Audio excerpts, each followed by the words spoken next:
Of jy jou oggendkoffie geniet of besig is om wintergroente te plant, welkom by episode 59 van In Alle Erns. Die ANC se sekretaris-generaal, Fikile Mbalula, het onlangs by 'n ANC media-konferensie verklaar, in sy woorde, Donald Trump martel ons, bedoelende die ANC, elke dag en nag, elke week martel hy ons.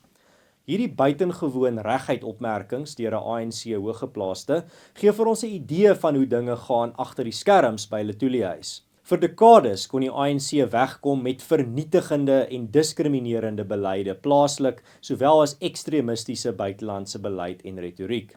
Daardie witbroodtyd is duidelik nou verstreke en die party sukkel om hierdie nuwe onbekende waters te navigeer.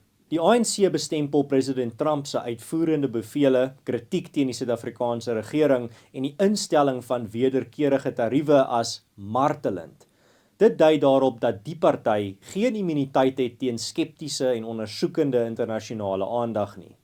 ANC-kaders het gewoond geraak aan die rooi tapuit wat vir hulle uitgerol word, selfs al betrap hulle dit gereeld met modder.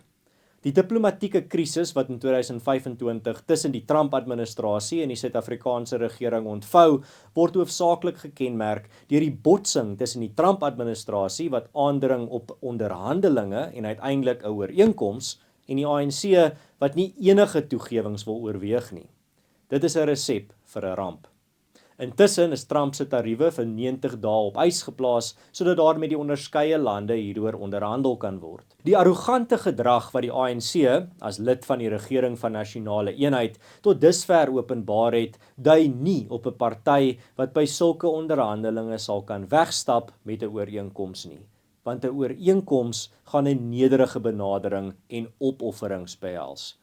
Dit lyk of die ANC en sy media-bondgenote hulself daarvan oortuig het dat die diplomatieke krisis tussen Suid-Afrika en Amerika die gevolg is van 'n groot misverstand.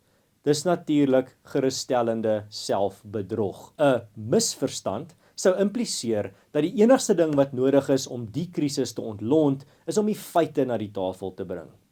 Die probleem vir die ANC is egter dat die feite oor Suid-Afrika hoofsaaklik in die guns van die Trump-administrasie swaai. AfriForum het in sy onlangse dokumentêr Is Trump Right About South Africa op hierdie realiteit gewys. Dit is 'n feit dat privaat eiendomsreg bedreig word deur die onteieningswet. Onlangs het adjunkpresident Paul Mashatile in 'n toespraak weer eens bevestig dat onteiening sonder vergoeding gaan plaasvind. Dit is 'n feit dat plaasmoorde 'n ernstige kwessie is wat aangehits word deur die Kill the Boer dreensang. Nadat Julius Malema hierdie dreensang gesing het op Menseregte Dag, het president Ramaphosa se woordvoerder bevestig dat die president nie dit gaan veroordeel nie. Dit is 'n feit dat die Suid-Afrikaanse regering tans meer as 142 raswette het. In 2025 byvoorbeeld is 'n professionele cricketspan uit 'n toernooi geskop en beboet weens raskwotas.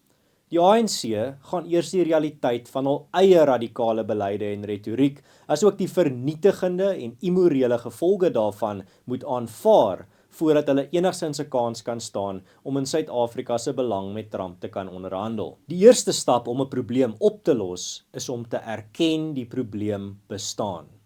Om met Trump te beklei is een ding, maar om met realiteit te beklei is futiel.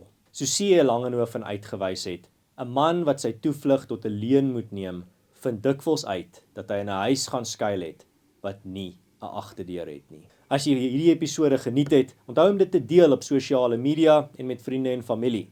As jy jou eie gedagtes het wat jy ook wil deel rakende die onderwerp wat ek vandag bespreek het, los hulle in die kommentaarafdeling. Ek lees hulle almal en waardeer hulle almal.